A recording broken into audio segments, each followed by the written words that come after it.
الحمد لله نحمده ونستعينه ونستغفره ونؤمن به ونتوكل عليه ونعوذ بالله من شرور أنفسنا ومن سيئات أعمالنا من يهده الله فلا مضل له ومن يضلل فلا هادي له أشهد أن لا إله إلا الله وحده لا شريك له وأشهد أن سيدنا ومولانا محمدًا عبده ورسوله أما بعد قال الله تعالى في القرآن المجيد أعوذ بالله من الشيطان الرجيم بسم الله الرحمن الرحيم إن الله يأمر بالعدل والإحسان وإيتاء ذي القربى وينهى عن الفحشاء والمنكر والبغي يعظكم لعلكم تذكرون وقال الله تعالى يا أيها الذين آمنوا اتقوا الله وقولوا قولا سديدا يصلح لكم أعمالكم ويغفر لكم ذنوبكم ومن يطع الله ورسوله فقد فاز فوزا عظيما وقال الله تعالى والذين جاهدوا فينا لنهدينهم سبلنا وإن الله لمع المحسنين وقال النبي صلى الله عليه وسلم من رأى منكم منكرا فليغير بيده فإن لم يستطع فبلسانه فإن لم يستطع فبقلبه وذلك أضعف الإيمان وقال عليه الصلاة والسلام المرأة عورة فإذا خرجت استشرفها الشيطان وقال عليه الصلاة والسلام كن في الدنيا كأنك غريب أو عابر سبيل أو كما قال عليه الصلاة والسلام صدق الله العظيم وصدق رسول النبي الكريم بھائیو بزرگوں اور عزیز ساتھیوں،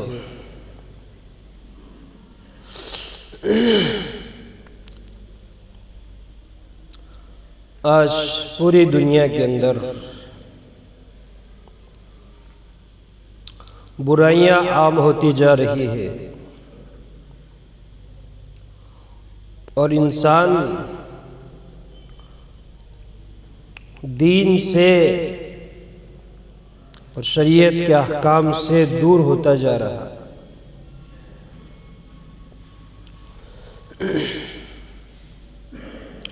تو برائیوں کا وجود دنیا کے اندر برائیوں کے آلات کے وجود سے ہے۔ جب برائیوں کے آلات دنیا میں نہ رہیں،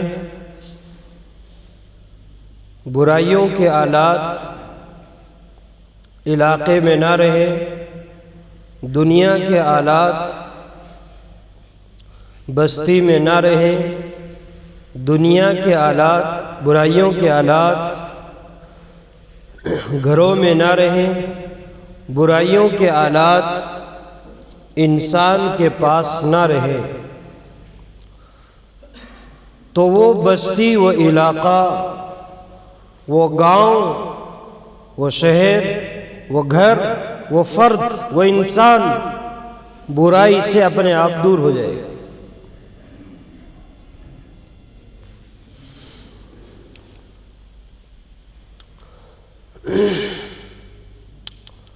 اور جب انسان کے دل سے اللہ کا خوف اور اللہ کا ڈر نکل جاتا ہے تو انسان آزاد ہو جاتا ہے۔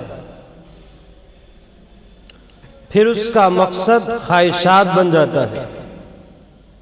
جس دل میں اللہ کا ڈر نہ ہو اس دل میں خواہشات گھس جائے گی، نفسیات گھس جائے گی، جس دل میں اللہ کا ڈر ہوگا وہاں تقوی اور طہارت ہوگی، پاکیزگی ہوگی، اور اس کا دل گندگیوں سے، وہ خود گندگیوں سے اور برائیوں سے دور رہے گا۔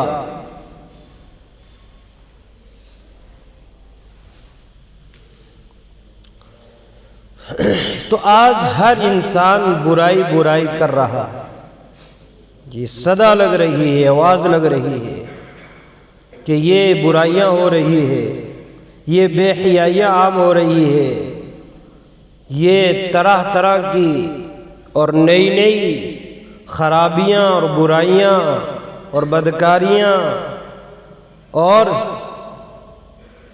طرح طرح کی خرافات جنم لے رہی ہے۔ تو ہر انسان اس کو جو ہے بولتا ہے اور اس کی آواز لگاتا ہے، لیکن آواز لگانے سے اور صرف بولنے سے برائی ختم نہیں ہوگی کہ یہ برائی کہاں سے آ رہی ہے، یہ برائی کیوں ہو رہی ہے، کہ سب سے پہلے اس پر نظر کرنی پڑے گی۔ یہ مرض کہاں سے پیدا ہوا ہے، یہ بیماری کس وجہ سے آئی ہے، پہلے مرض کو تلاش کرنا پڑے گا، پھر اس کی جو ہے دوا کریں گے تو وہ بیماری اور مرض جو ہے ختم ہو جاتا ہے۔ مرض کو تلاش ہی نہیں کیا، مرض کی تفتیش ہی نہیں ہوئی، بیماری کو دیکھا ہی نہیں گیا اور دوائی پر دوائی کھا رہے ہیں، تو پھر علاج مشکل ہو جاتا ہے۔ تو اس لیے دنیا کے اندر اور معاشرہ کے اندر جو برائیاں عام ہو رہی ہے اور جو بے حیائیاں عام ہو رہی ہے اور شرم اور حیا کا جنازہ اٹھتا جا رہا ہے، اس کے اسباب پر غور کرو، اس کے آلات پر غور کرو۔ یہ برائیاں ہمارے معاشرے میں، یہ برائیاں ہمارے گھروں میں، یہ برائیاں ہمارے افراد کے اندر، یہ برائیاں ہمارے نوجوانوں کے اندر، یہ برائیاں ہمارے چھوٹوں کے اندر، یہ برائیاں ہمارے مردوں کے اندر، یہ برائیاں ہماری عورتوں کے اندر کہاں سے آ رہی ہے، اس کے اسباب کیا ہیں، اس کے آلات کیا ہیں، کہ ان کی سب سے بڑی وجہ انسان کا اپنی توجہ کو ہٹا دینا ہے اور اپنی ذمہ داری کو چھوڑ دینا ہے، اور اپنی ذمہ داری کو ذمہ داری نہ سمجھنا۔ ہر انسان خود اپنے اندر مست ہے اور خود ایک آزادانہ زندگی گزارنا چاہتا ہے، اور یہ کوئی ذمہ داری نہیں سمجھتا ہے کہ جس کی بنیاد پر آج ہمارے گھروں کے اندر برائیاں ہیں، آج ہمارے علاقے کے اندر برائیاں ہیں، کہ ہم ہاتھ پر ہاتھ رکھ کر بیٹھ گئے اور ہم نے جو ہے نہ اپنے گھر کی ذمہ داری سمجھی، نہ ہم نے اپنے علاقے کی ذمہ داری کو سمجھا، نہ ہم نے اپنے معاشرے کی ذمہ داری کو سمجھا۔ ہر انسان، ہر فرد خود اپنے گھر کا ذمہ دار ہے۔ ہر انسان، ہر فرد گھر کا مین آدمی، گھر کا مکھیہ آدمی، گھر کا بڑا، یہ خود اپنے گھر کا، یہ خود اپنی فیملی کا، یہ خود ذمہ دار ہے۔ کل قیامت کے دن گھر کے بارے میں، اولاد کے بارے میں، لڑکوں کے بارے میں، لڑکیوں کے بارے میں، عورت کے بارے میں اور بیوی کے بارے میں خود اس انسان سے سوال ہوگا۔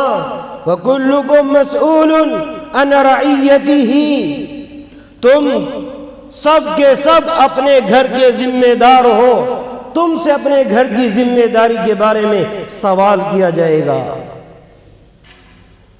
کہ تم نے اپنے گھر کا نظام کیسے بنایا، تم نے اپنے گھر کا نظام کیسے چلایا، کہ تمہارے گھر کے اندر کہیں وہ اسباب تو نہیں ہیں، کہیں تمہارے گھروں کے اندر وہ آلات تو نہیں ہیں جس کی بنیاد پر تمہارا گھر برائیوں کا اڈا ہوا ہے، جس کی بنیاد پر تمہارا گھر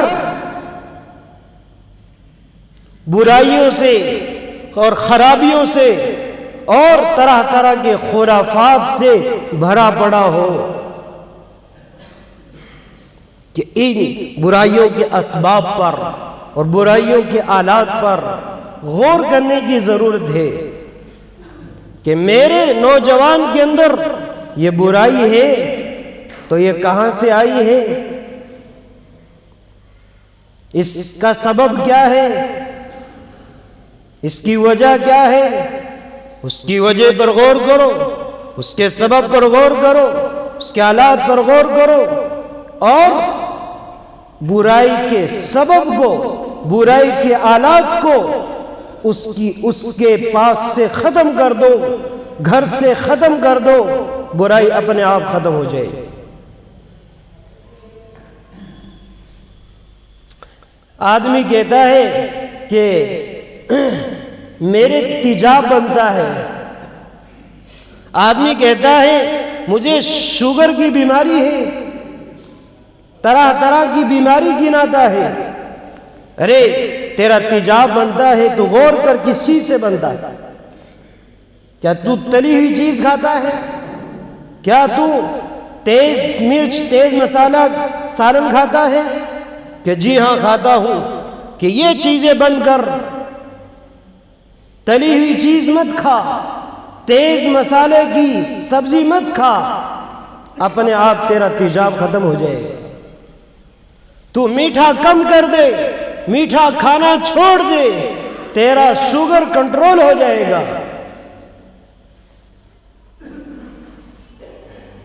کہ جس وجہ سے بیماریاں آ رہی ہے کہ ان اسباب کو چھوڑ دو، ان چیزوں کو چھوڑ دو، اپنے آپ صحت یاب ہو جاؤ گے، اپنے آپ بیماری ٹھیک ہو جائے گی۔ تو اسی طریقے سے جس وجہ سے برائی پیدا ہو رہی ہے وہ برائی کے آلات کو دیکھ لو، وہ برائی کی چیز کو دیکھ لو، اور وہ جو ہے اپنے لڑکوں سے اور اپنے گھر سے اس کو ختم کر دو۔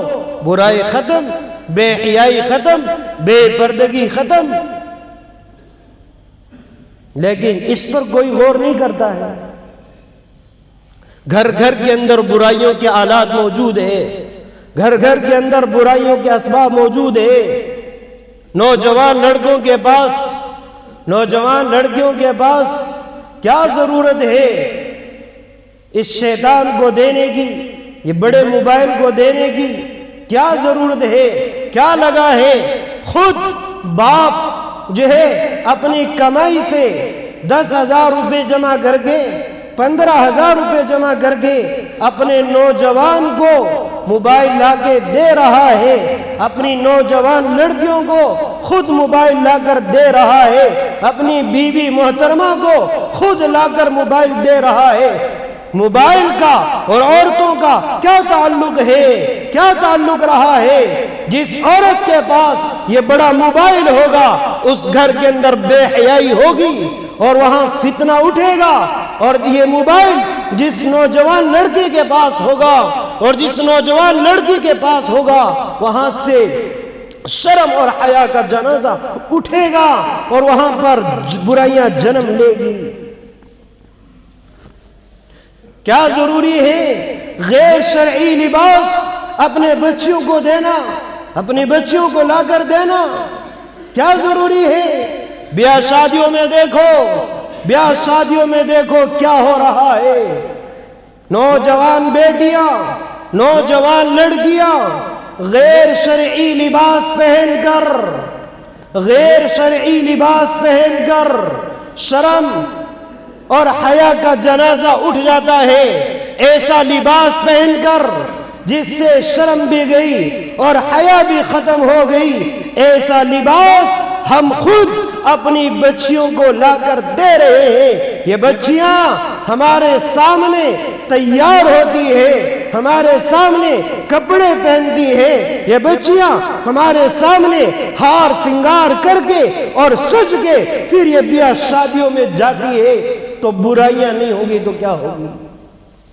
ہم اپنے ہاتھوں سے خود برائیوں کو جنم دے رہے ہیں، ہم اپنے ہاتھوں سے برائیوں کو خود پیدا کر رہے ہیں، ہم خود بے حیائی کا ماحول قائم کر رہے ہیں۔ اس کا کوئی بھی قصوروار نہیں ہے، خود گھر کا ذمہ دار قصوروار ہے، خود گھر کا باپ ذمہ دار ہے، یہ ماں ذمہ دار ہے، یہ گھر کا بڑا ذمہ دار ہے کہ جس کی کمائی سے اور جس کے لانے سے اور جس کے چاہنے سے اور جس کے کرنے سے اور جس کے کہنے سے یہ سارے آلات اور یہ سارے اسباب جو ہے پائے جا رہے ہیں، لائے جا رہے ہیں کہ جی بے پردگی عام ہو رہی ہے۔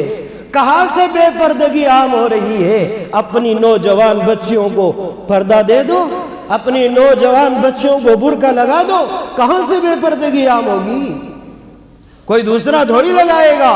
تیری لڑکی ہے تو اپنی لڑکی کو جو ہے سمجھا، تیرا بیٹا ہے تو خود ذمہ دار ہے تو اپنے بیٹے کو سمجھا۔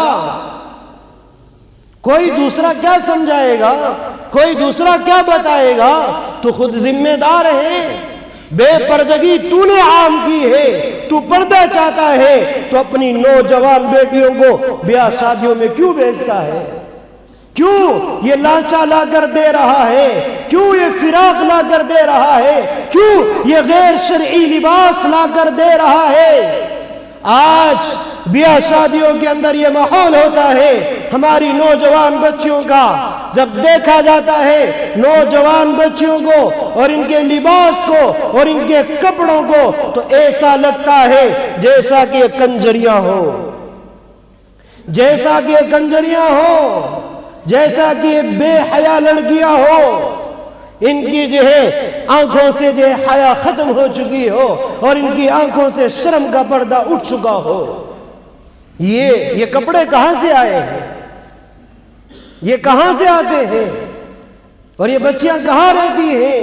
اور یہ بچے کہاں رہتے ہیں؟ کون ان کو لا کر دے رہا ہے؟ خود گھر کا آدمی، خود اس کا باپ اس بات کا ذمہ خود قصوروار ہے۔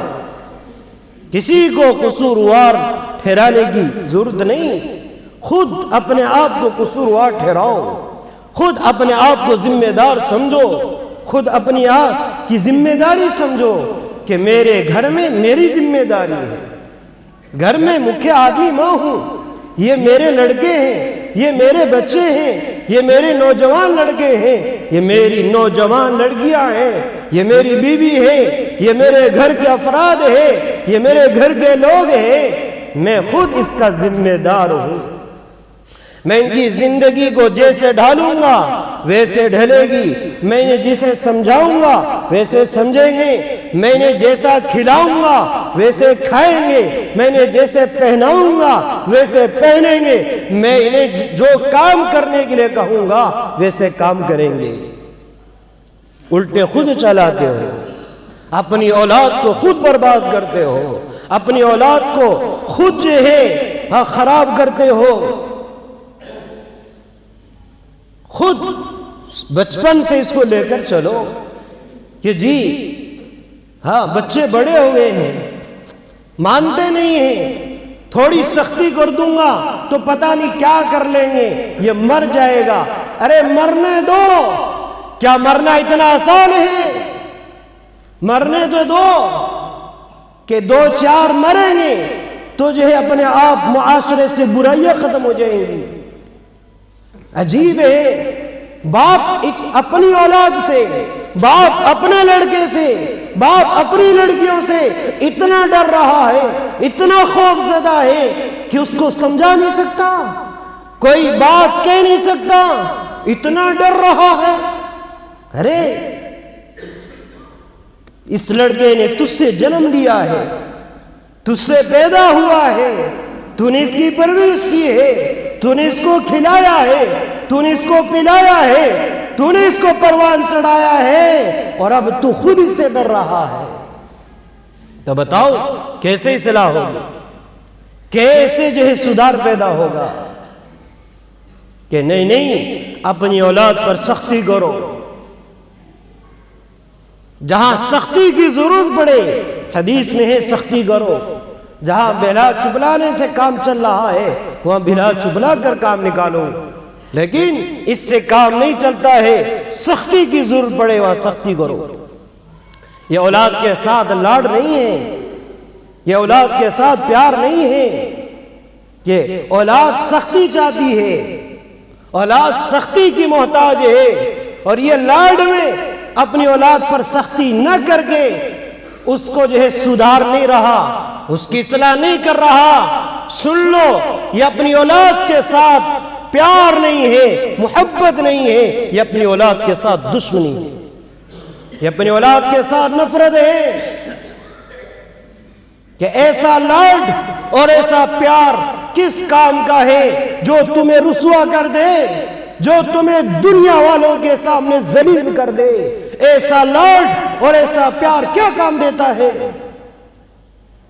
لاڈ کے اندر, پیار کے اندر اور محبت کے اندر اپنی اولاد کو خراب کیا جا رہا ہے, اپنے لڑکوں کو بگاڑا جا رہا ہے, لڑکیوں کو بگاڑا جا رہا ہے. جو مانگتے ہیں وہ حاضر کر دیا جاتا ہے. بیٹے نے موبائل مانگا ہے, موبائل حاضر کر دیا. بیٹی نے موبائل مانگا ہے, موبائل حاضر کر دیا. بیٹی نے غیر شرعی لباس مانگا ہے, وہ حاضر کر دیا. خود کی شرم نکلی ہوئی ہے, خود کی حیا نکلی ہوئی ہے, کسی کو کیا کہنا ہے؟ خود اس پر کنٹرول کرو. کون تمہاری بچیوں کی حفاظت کرے گا؟ خدا کی قسم تمہاری بچیوں کی کوئی حفاظت نہیں کرے گا. تمہیں خود کو اپنے بچوں کی حفاظت کرنی پڑے گی. تم خود ذمہ دار ہو. تم اپنے بچوں کو اصلاح کے راستے پر لگاؤ, اصلاح کے راستے پر لگاؤ. ان کے دین کی فکر کرو, ان کی اصلاح کی فکر کرو, ان کے دلوں سے گندگیوں کو دور کرو. دلوں کی گندگیاں دور ہوگی جب یہ دین کے راستے پر پڑیں گے, جب یہ محنت پر پڑیں گے, اور جب اصلاح کے راستے پر پڑیں گے, دین سیکھیں گے, ایمان کے حلقوں میں بیٹھ کر ایمان کو سیکھیں گے, اعمال کے حلقوں میں بیٹھ کر اعمال کو سیکھیں گے. اللہ کا ڈر پیدا ہوگا, اللہ کا خوف پیدا ہوگا, گناہ سے نفرت اپنے آپ پیدا ہو جائے گی, نیکیوں کا شوق اپنے آپ پیدا ہو جائے گا. جب تک یہ اندر کا دل گندا ہے اس وقت تک یہ ساری برائیاں ہیں. جب تک دلوں کی گندگیاں دور نہ کرو گے برائیاں دور نہ ہوگی. دل گندے ہیں, دلوں کی صفائی کی محنت کرو, دلوں کی صفائی کی محنت کی ضرورت ہے. جس دل میں گندگیاں بھری پڑی ہے آپ ان کو کتنا ہی سمجھاتے رہو. ارے دلوں کو صاف کرو, دلوں کی گندگیوں کو دور کرو, ان کا ذہن دین بناؤ, دینی ذہن بناؤ. دینی ذہن کیسے بنے گا؟ جب دین کے راستے پر لگاؤ گے, جب ان کو بھیجو گے کہیں جماعت میں نکالو گے, اللہ کے راستے میں بھیجو گے, ان کا وقت لگاؤ گے, یہ ایمان کے بول بولیں گے, ایمان کے حلقوں میں بیٹھ کر ایمان کے مذاکرے کریں گے, یہ قرآن کے مذاکرے کریں گے, حدیث کے مذاکرے کریں گے, ایک نورانی ماحول میں رہیں گے. خدا کی قسم ان کی دلوں کی کیفیت بدلے گی. جب ان کی دلوں کی کیفیت بدلے گی تو ان کی زندگیاں بھی بدل جائے گی. اور کیسے کیسوں کی بدلی ہے, کیسے کیسے گندگیوں میں رہنے والے اور ظلمت میں رہنے والے اور تارکی میں پڑے ہوئے جن کے بارے میں کچھ کہا نہیں جا سکتا تھا, لیکن ان کے دلوں پر محنت ہوئی اور ان کو گندگیوں سے نکالا اور اس راستے پر ڈالا اور اس راستے میں انہوں نے وقت لگایا, ان کی زندگیاں بن گئی اور وہ دنیا سے اللہ کے نیک بندے بن کر چلے گئے. تو محنت سے ہے سب کچھ, صرف زبان سے کہنے سے نہیں ہے. محنت کے لیے قدم بڑھا دو, اصلاح کے لیے قدم بڑھا دو, تربیت کے لیے قدم بڑھا دو, اپنے آپ کو بھی تربیت کے راستے پر ڈال دو, اپنی اولاد کو بھی تربیت کے راستے پر ڈال دو. برائیاں اپنے آپ ختم ہو جائے گی, صرف زبان سے گانے سے ختم نہیں ہوگی. برائی برائی گاتے رہو، ختم کبھی بھی نہیں ہو سکتی۔ میں نے جو اس کا علاج بتایا ہے اور جس کے اسباب بتائے ہیں، ان اسباب پر غور کرو اور پھر اس کا علاج کیا ہے وہ علاج شروع کر دو، انشاءاللہ برائیاں اپنے آپ ختم ہو جائے گی۔ اللہ تعالیٰ